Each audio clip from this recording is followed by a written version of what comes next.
Alright, so we're going to talk about creating an activity or multiple activities in this video. So once you're signed in, again, you can go to Manage Site.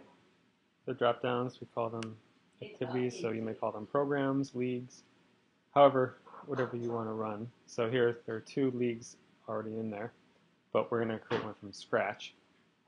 So you click on the New Activity button, and then you'll get a pretty hefty form. So you have a type.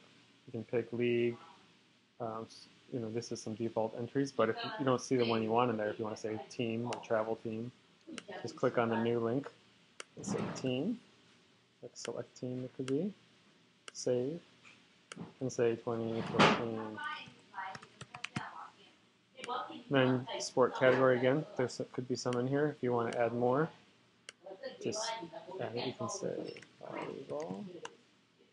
Season, spring, and this is optional. Again, if you want to have different seasons, the new always allows you to create them on the fly here. So say, when's it going to start? So we'll say this is going to start, we'll say March 1st, and then end June 30th. We'll say. If you have just daily things and you want to have start times, end times, sometimes you can put times in there as well. There's an archive on end flag, so this means after the end date, we have a process that automatically will hide it from the website. So when you publish it, initially, it just goes on the website, and at the end of this time, it'll automatically take itself down.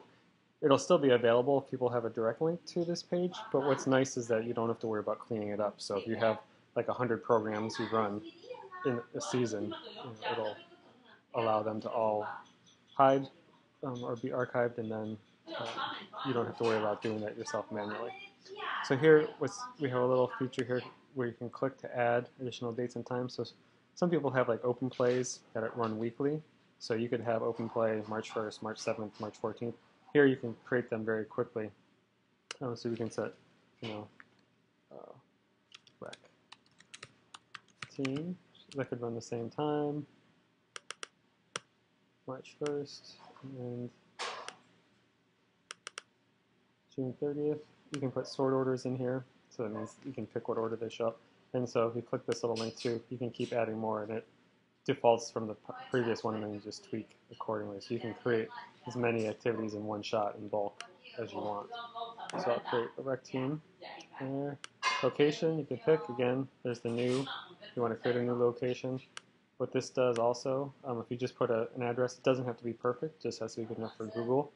And when people see the address, they can click on it and it'll take them to a Google map. So I'm just going to pick one of these here.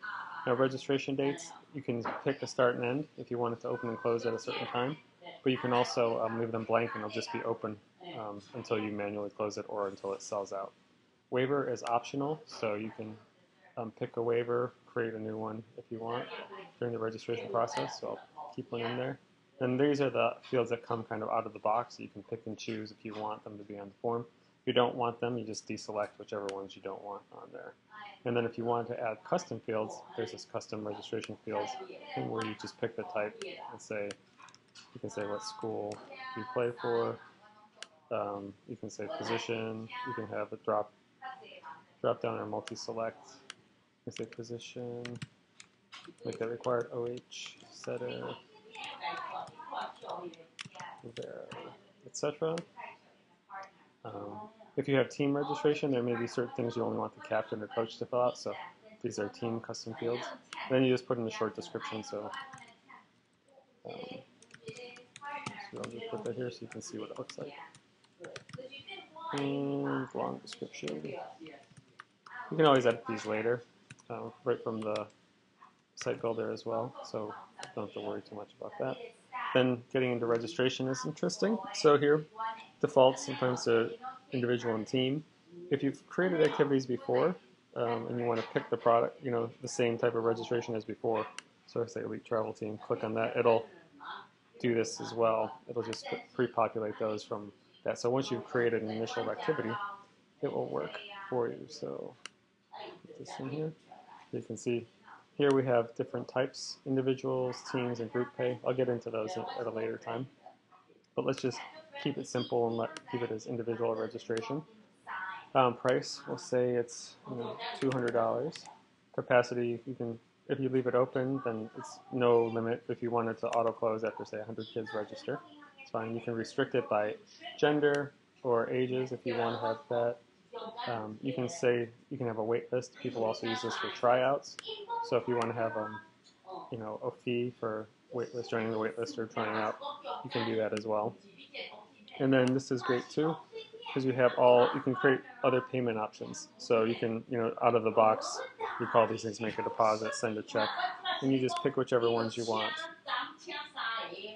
So here if you say send a check, you can say they need to make an online deposit or not. So this could be a deposit option where they need to pay $50 now and pay the balance on the activity start date. You can if you want to have like pay in the gym, you can do that. And then you can also add more here. You can have payment plan. And then you can set up a payment schedule. So you can set up a specific payment schedule even on this. Say, on 1/1/2014, you owe 50. On 2/1/2014, you owe 50.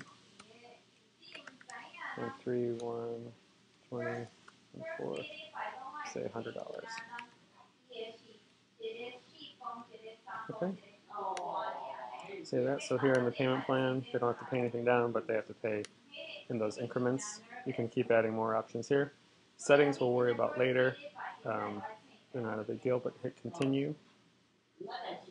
And then you just put it on the site. So you say under activities, there's different, I can put it under leagues, teams, tournaments. If you don't see what you want there, just highlight and say add a folder. And I could say travel, teams, publish. That goes in there. And now I'm going to publish this page. And now it's created both rec team and select team. So that's the initial creation process. I'll go into a little bit more here, just in terms of once you set these up, we have lots of options here. You can batch edit. So say you made a mistake and you want to correct things in bulk. If you want to say the end date, all these really should be May 30th. You can say end date and change that to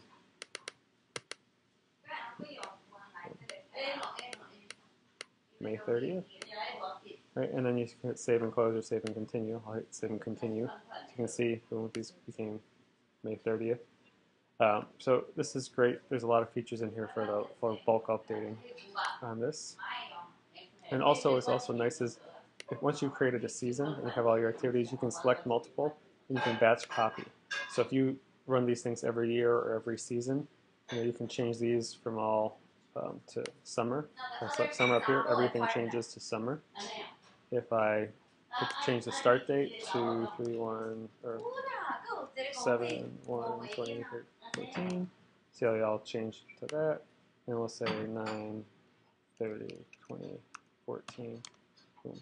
So they're all going to get created there. Registration dates, you can say these will all open for registration in April, and then which is batch copy, and boom, everything's created for us in the back end. All right, so that's just a quick little intro, or not so quick, but that'll give you some insight in terms of how to create and manage activities.